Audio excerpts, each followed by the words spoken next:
Muy buenas noches, comunidad.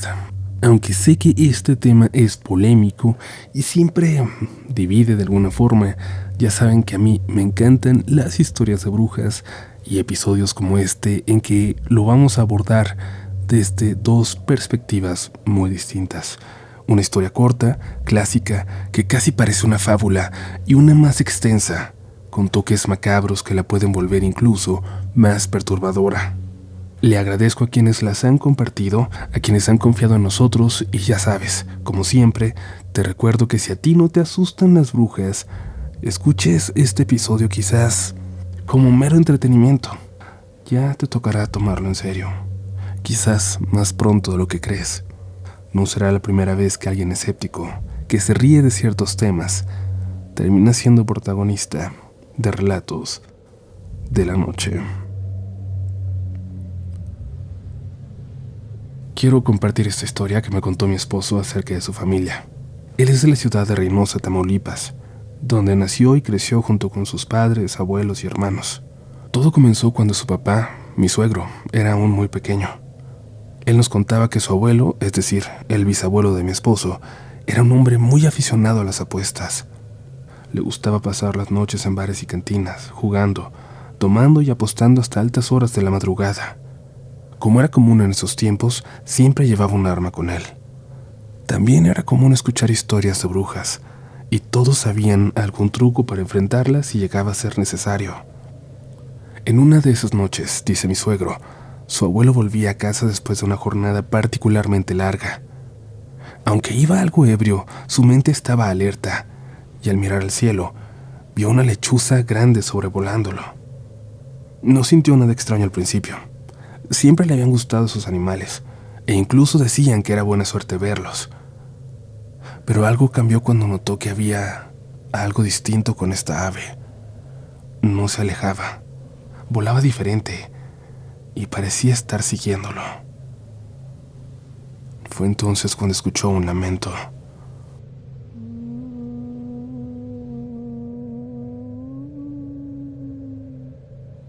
El sonido era bajo, casi un susurro, pero inconfundible. Venía de la dirección de la lechuza, que ahora parecía moverse en círculos sobre él. El hombre sintió un escalofrío y, recordando lo que le habían enseñado sus padres, decidió actuar. Sacó una cuerda que llevaba consigo, comenzó a hacer nudos y recitó las 12 verdades del mundo. Luego, deshizo los nudos, rezando al revés, como se lo habían enseñado para casos como ese. Lo que ocurrió entonces lo marcó para siempre. La lechuza cayó al suelo, pero cuando lo hizo, era algo muy distinto. Lo que cayó del cielo fue una mujer. Sorprendido, sacó su pistola y le apuntó, listo para disparar. Pero la mujer, viéndose en peligro, le rogó que no lo hiciera. Le dijo que sabía lo que le gustaba y que podía ayudarlo a ganar en sus apuestas. Mientras yo esté contigo, siempre te irá bien. Pero recuerda, me vas a ver como un animal. Me voy a acercar a ti de vez en cuando y tú no vas a tener miedo. El abuelo aceptó y se fue a casa, olvidándose del asunto, aunque a partir de ese momento, su suerte cambió de una manera increíblemente notoria. Ganaba en cada apuesta que hacía y nunca volvió a tener problemas económicos. Todo lo que obtenía en las mesas de juego iba y lo cambiaba por oro y lo enterraba en su terreno, donde decían que estaría seguro. Pero con el tiempo, empezaron a notarse cosas extrañas en el lugar. Mi suegro cuenta que su abuelo salía por las noches al patio, que encendió una fogata, rodeaba el fuego con piedras y se sentaba a platicar con alguien que nadie más podía ver. Su esposa decía que él aseguraba que esos amigos lo acompañaban siempre, aunque para ella no había nadie más ahí. Él siempre estaba solo. Cuando él pedía cena para todos, ella, por no discutir, le servía más comida de la que necesitaba. Y fue en una de esas noches cuando todo cambió. Mientras mi suegra estaba dentro de la casa, lo escuchó discutir, y después un disparo en el patio. No le dio importancia. En el rancho eso no era raro y pensó que tal vez había cazado algún animal, Poco después su esposo entró con un conejo en las manos y le dijo: «Mira, vieja, es para que nos los hagas de cenar». La señora, como siempre, no hizo preguntas y preparó el conejo. La carne estaba dura, la piel difícil de arrancarla. Pero esa noche al parecer, algo se rompió. A partir de entonces, la suerte de aquel abuelo desapareció. Con el tiempo, la familia llegó a la conclusión de que aquel conejo no era un simple animal, sino la bruja que lo había ayudado durante años. Una bruja que él mismo había matado sin darse cuenta. Quizás. Desde entonces la familia no volvió a hablar mucho del tema, pero la sensación de que hay pactos que no deben romperse nunca siempre quedó flotando en el aire. La suerte del abuelo jamás se recuperó. Ahora, comunidad, vamos a una historia un poco más extensa que les va a dejar pensando. Pero antes de iniciar, permítanme recordarles que les voy a dejar un enlace en la descripción de este episodio si es que quieren comprar mi libro Relatos a la Noche, un libro de cuentos de terror que puede ser el mejor regalo para un miembro de la comunidad o para ustedes mismos si quieren leer un libro sencillo, un libro triste, melancólico, lleno de historias de fantasmas que les prometo que van a leer en un ratito, que les va a dejar con ganas de seguir leyendo. Y ahora sí, continuamos con más relatos esta noche.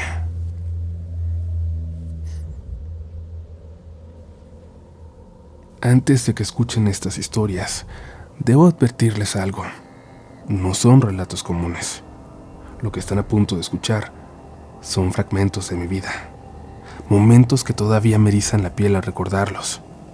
Estas experiencias no son cuentos para entretener, sino encuentros reales con lo inexplicable, con algo que acecha en las sombras y no tiene piedad. Desde pequeña descubrí una sensibilidad que me conecta con lo desconocido, una especie de alarma que se activa cuando algo maligno está cerca. Esta habilidad no la pedí, pero la heredé, y a lo largo de los años ha sido tanto una maldición como una advertencia.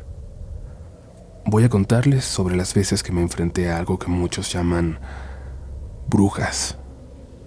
No esas brujas de cuentos con escobas y calderos, sino algo mucho más oscuro, más antiguo, más aterrador. Una, en la casa de mi infancia, parecía querer arrebatar la vida de un ser inocente que aún no nacía. La otra, en un lugar alejado entre montañas, apareció con un propósito similar, persiguiendo lo que yo no sabía. Esas historias no son fáciles de compartir. Revivirlas trae el miedo, los recuerdos y esa punzada en mi costilla que siempre me avisa cuando algo va mal. Pero las comparto porque creo que es importante que otros sepan, que otros estén alertas, porque el mal existe y a veces está mucho más cerca de lo que pensamos. Ahora, si están listos, les pido que escuchen con atención, pero háganlo bajo su propio riesgo. Hay cosas que no se pueden olvidar una vez que las conoces. Desde que tengo uso de razón he tenido esto de lo que les hablo, este don, aunque a veces pienso que es completamente una maldición. Es una habilidad que corre en mi familia. Mi papá le llama la señal. En él es una punzada en la nuca, como un escalofrío que le avisa cuando algo malo está cerca. En mí es un ardor en la costilla derecha, como si algo me advirtiera que debía huir. Pero de pequeña no lo entendía. No sabía que lo tenía hasta esa noche en la casa de mi abuela. Y es que esta casa era enorme, con un patio lleno de árboles que de día eran nuestro refugio. Pero de noche ese lugar cambiaba. De noche, los árboles proyectaban sombras extrañas. De noche, el viento sonaba como si algo estuviera susurrando entre las ramas. El pasillo que conectaba las habitaciones no tenía paredes ni ventanas, solo daba directamente al patio. Y una vez que se iba el sol, ese pasillo se sumía en una total oscuridad, y para cruzarlo había que armarse de valor. Esa noche quise dormir en el cuarto de mi tía. Ella estaba embarazada y mi abuela pensaba que la incomodaría, pero mi tía insistió en que no había problema. Mi primo menor, que siempre me seguía a todas partes, también quiso quedarse. Él durmió en una colchoneta en el suelo, mientras yo compartía la cama con mi tía. A mitad de la noche, mi primo me despertó. Quería ir al baño, pero tenía miedo de cruzar el pasillo oscuro solo. Traté de ignorarlo, de que fuera solo, pero sus súplicas casi despiertan a mi tía. Y aunque yo también tenía miedo, acepté acompañarlo. Salimos con cuidado, cerrando la puerta tras de nosotros para que el aire frío no entrara al cuarto. Caminamos en silencio. La única luz era la de la luna, filtrándose apenas entre las ramas. Mi primo entró al baño y yo me quedé esperando afuera, mirando hacia el patio. Y fue entonces cuando la vi. Había una figura en el muro que separaba nuestra casa del terreno vecino. Era alta, mucho más alta de lo que una persona normal podría ser, porque el muro medía al menos 2 metros. La figura parecía una mujer, pero no del todo humana. Era delgada, casi esquelética, con un cabello negro y largo que le cubría el rostro. Sus brazos largos colgaban, y sus dedos eran larguísimos, como garras que arañaban el muro. Aunque no podía ver sus ojos, sentía que me estaba mirando. Lo sabía. Mi pecho se tensó, y el ardor en mi costilla derecha fue tan intenso que casi me hizo caer. Mi primo salió del baño y al verla se congeló. Tomó mi mano temblando y comenzó a llorar. Mientras tartamudeaba, empezó a rezar el Padre Nuestro. Yo no sabía rezar, pero cerré los ojos y pedí que no nos pasara nada. Sentí como si todo el sonido a nuestro alrededor hubiera desaparecido. No había grillos, ni viento, ni ramas crujientes, nada, solo silencio y la certeza de que esa presencia nos estaba mirando. Cuando abrí los ojos noté algo más aterrador. Sus ojos, grandes y brillantes, ahora se asomaban entre su cabello. No eran ojos humanos. Había en ellos demasiada oscuridad, como si estuvieran vacíos, pero aún así brillaban, como los de un animal al acecho. Y entonces se movió. Su cabeza giró hacia nosotros y sentí que nos analizaba, como un depredador eligiendo a su presa. Mi primo apretó mi mano con tanta fuerza que pensé que me iba a lastimar, y comencé a sentir algo extraño. Era como si una fuerza invisible intentara separarnos, como si algo estuviera tirando de nuestras manos. Mi corazón estaba a punto de explotar cuando una luz cálida iluminó el patio. Era la lámpara de la sala. Mi tío había llegado. Corrimos hacia él sin decir una palabra. Nos abrazó confundido, pero cuando le contamos lo que habíamos visto, su expresión cambió. Nos miró con mucha seriedad y preguntó: ¿la vieron? Mi primo rompió a llorar de nuevo, y yo solo pude asentir. Entonces mi tío, con un tono que no olvidaré jamás, nos contó lo que estaba pasando. Nos dijo que desde hacía semanas esa cosa aparecía en el muro o en el patio, que algunas noches mi tía despertaba aterrada porque sentía manos invisibles que apretaban su vientre. Nos confesó que creía que esa criatura quería al bebé que mi tía esperaba. Por eso estaba buscando un perro para que protegiera la casa. Días después llegó Daisy, una perrita pequeña pero valiente. Desde la primera noche, Daisy se plantó frente al cuarto de mi tía y no se movió. Parecía saber que había algo que proteger. Una noche, poco antes de que mi prima naciera, me quedé a dormir ahí de nuevo. En la madrugada me despertó un ruido fuerte. Las ramas de los árboles golpeaban las tejas con violencia, como si una tormenta estuviera a punto de desatarse, pero el aire estaba extraño, inmóvil. Daisy comenzó a ladrar con furia y al instante escuché como alguien intentaba abrir la puerta del cuarto de mi tía. Salté de la cama y abracé a mi tía, que apenas se despertaba. La perilla se movía, como si alguien al otro lado estuviera desesperado por entrar. Daisy ladraba, y su ladrido se transformó en un gruñido bajo y amenazante. Fue entonces cuando escuché pasos, pero no en el suelo, sino arriba, en el techo.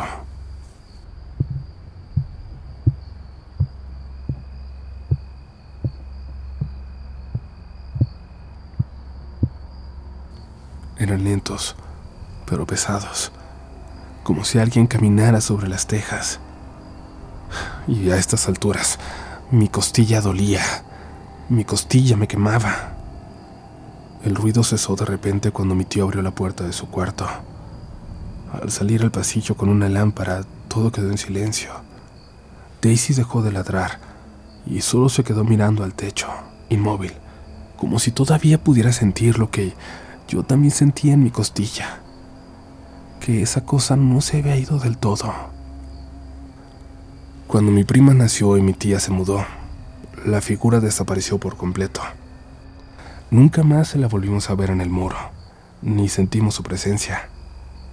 Pero yo nunca olvidé esos ojos, ni esa sensación de que estaba frente a algo que no debería existir. Y entendí que mi habilidad no era un don cualquiera, que era una advertencia, una puerta a lo que los otros no podían ver, y que ojalá yo tampoco hubiera visto. No fue la última vez que tuve un encuentro con esos seres malignos, con brujas. Años después, cuando entré a la universidad, me mudé al extranjero para estudiar en España. Ahí conocí a quien a la postre se convertiría en mi esposo, y en septiembre del año pasado nos casamos. Como no había visto a mi familia en 2 años desde que me fui, decidimos pasar unas semanas aquí en mi país. Mi relación con la familia de mi madre era distante, especialmente tras el divorcio de mis padres, y porque ellos no estaban de acuerdo con mi matrimonio. Decían que me había casado demasiado joven. Por eso decidimos quedarnos con la familia de mi padre, que vivía en un pequeño pueblo rodeado de bosques y montañas. Cuando llegamos, toda la familia nos recibió con los brazos abiertos. Los primeros días nos alojamos en casa de una de mis tías, pero después de unos días, un primo de mi padre nos invitó a quedarnos en su finca, que estaba más alejada del pueblo. Tanto a mi esposo como a mí nos pareció una muy buena idea, ya que había familiares ahí a los que no habíamos visto debido a la distancia entre la finca y el pueblo. Sin embargo, al llegar noté realmente lo aislada que estaba. El camino era duro, no tenía iluminación, y aunque la finca tenía electricidad, el ambiente era realmente opresivo. El frío ahí era mucho más intenso que en el pueblo, y el viento hacía que los árboles se movieran de una forma inquietante, como si algo invisible los empujara. A pesar de eso, el primer día fue agradable. Salimos a pasear con la familia y conversamos sobre todo tipo de cosas. Pero esa noche, después de cenar, comenzaron a contar historias y leyendas del lugar. Querían asustar a mi esposo por ser extranjero, y una de las historias llamó mi atención de inmediato. Era la leyenda de una mujer que rondaba los cerros y las montañas. Decían que esta mujer acechaba a niños y bebés para devorarlos, que caminaba en 4 patas, con extremidades muy delgadas y deformes que le permitían moverse con una rapidez espantosa, casi como si fuera una araña. Su andar era inconfundible, un sonido pesado, como si garras rasgaran la tierra húmeda. La llamaban la bruja del cerro. Mientras escuchaba, un escalofrío recorrió mi cuerpo. Esa historia me recordó inmediatamente a mi propio encuentro con una bruja cuando era niña. Y esa noche, por suerte, dormimos tranquilos. Pero la segunda noche comenzó el infierno. Estaba lloviendo cuando me despertó un ruido allá afuera. Algo se movía en el lodo, arrastrándose. El sonido era extraño, irregular, como si algo pesado y torpe caminara con dificultad. No parecía un perro ni ningún animal que yo conociera. El simple hecho de escucharlo me puso los nervios de punta. Fue entonces cuando sentí esa maldita punzada en mi costilla derecha, ese ardor que había experimentado en otras ocasiones a lo largo de mi vida, y sabía muy bien lo que significaba. Algo no andaba bien. No pude dormir esa noche, y las siguientes los ruidos continuaron. Lo peor es que parecían acercarse más y más, como si aquello que los provocaba estuviera ganando confianza noche tras noche. El dolor en mi costilla tampoco desaparecía, al contrario, cada vez era más intenso. Una de mis tías notó mi aspecto cansado y me preguntó qué sucedía. Le hablé de los ruidos y el ardor en mi costilla. Ella se quedó en silencio, pensativa, pero no me dijo nada. Un día después, mi esposo y yo fuimos al pueblo a despedirnos de la familia. Nos prestaron una camioneta para el regreso, pero nos entretuvimos. La noche nos sorprendió en el camino de vuelta. Y para colmo de males, ese viejo vehículo se descompuso en medio del trayecto, en la parte más oscura, más aislada del camino. No teníamos más opción que caminar hasta la finca. Encendimos las linternas de los teléfonos y comenzamos a caminar. Al principio todo estaba tranquilo. Mi esposo y yo hablábamos y bromeábamos para aliviar la tensión. Sin embargo, en un momento noté que él se detuvo, que miró algo detrás de mí. Su rostro cambió, se puso pálido. Sus ojos reflejaban puro terror. ¿Qué pasa?, le pregunté, aunque en el fondo ya sabía la respuesta. El ardor en mi costilla era insoportable. Había algo detrás de mí, algo que no debía estar ahí. Antes de que pudiera voltear para mirar, él me tomó de la mano con fuerza y susurró con voz temblorosa: «¡Corre!». Fue entonces cuando lo escuché. Ese sonido, las mismas pisadas arrastradas y pesadas que había oído por las noches, ahora estaban justo detrás de nosotros, moviéndose, acercándose, persiguiéndonos. Corrimos como pudimos, pero no pude evitar voltear en un momento de desesperación. Y ahí estaba. Era una figura grotesca, desnuda, con el cabello gris y desgreñado que caía sobre un rostro cadavérico. Sus extremidades eran increíblemente largas y deformes, dobladas en ángulos imposibles. Su piel era grisácea y cuarteada, como si estuviera hecha de barro seco. Y lo peor eran, de nuevo, sus ojos, vacíos pero brillantes, fijos en mí, como si me conociera, como si supiera algo que yo aún ignoraba. Su forma de moverse era antinatural, retorcida, y cada paso parecía un crujido seco que resonaba en la oscuridad. Llegamos a la finca casi sin aliento. Mi esposo cerró el portón de rejas y ambos entramos corriendo a la casa. La familia estaba despierta. Nos vino alarmada al vernos tan agitados. Les contamos lo que había sucedido, y mientras hablábamos, un sonido espantoso interrumpió el silencio de la noche.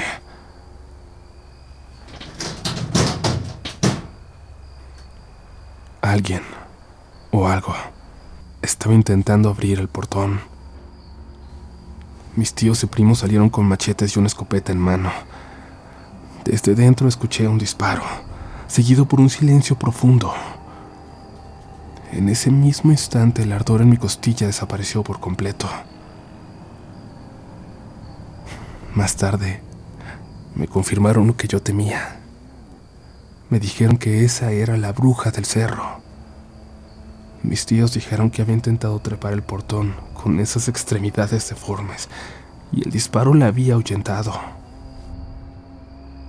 Esa noche mis tías, que eran muy creyentes, nos hicieron una limpia a mi esposo y a mí, pero no podía dejar de preguntarme qué quería esa bruja conmigo.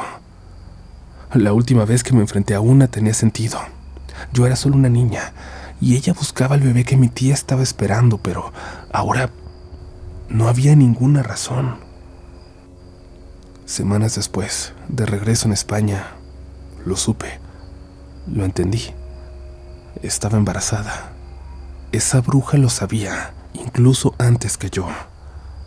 Por eso me acechó todas las noches. Por eso me persiguió. Quería a mi bebé. A quienes escucharon estas historias, quiero agradecerles por tomarse el tiempo de conocer lo que he vivido. Sé perfectamente que mis experiencias pueden parecer imposibles, pero para mí son tan reales como el aire que respiro.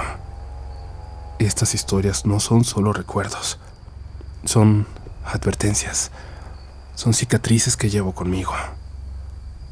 He aprendido que el mal no siempre se presenta como un gran monstruo de cuentos o una sombra en la oscuridad. A veces está ahí, acechándonos, escondido en las grietas de lo cotidiano, esperando el momento oportuno para mostrarse por fin, para dejarse ver. Y cuando lo hace, deja estas marcas con nosotros que nunca se van. Lo que enfrenté en mi infancia me hizo temer, respetar lo que no comprendemos. Pero lo que viví años después me enseñó algo más importante todavía. Me enseñó a proteger lo que amo, con cada fibra de mi ser. Esa bruja sabía que mi bebé venía antes que yo misma, y en su codicia intentó arrebatármelo. Pero no lo logró, y no lo logrará. Quizás algún día cuente el resto de las experiencias que he vivido, mis encuentros con lo paranormal, porque estas no han sido las únicas. He sentido esa punzada en mi costilla varias veces más en mi vida, y cada ocasión ha traído consigo algo aterrador, algo que me ha marcado. Así que gracias por escucharme, y si me permiten decirles algo, recuerden, nunca ignoren esa punzada en su interior, esa sensación que les grita que algo no está bien. A veces es lo único que puede salvarlos. Su intuición, su instinto.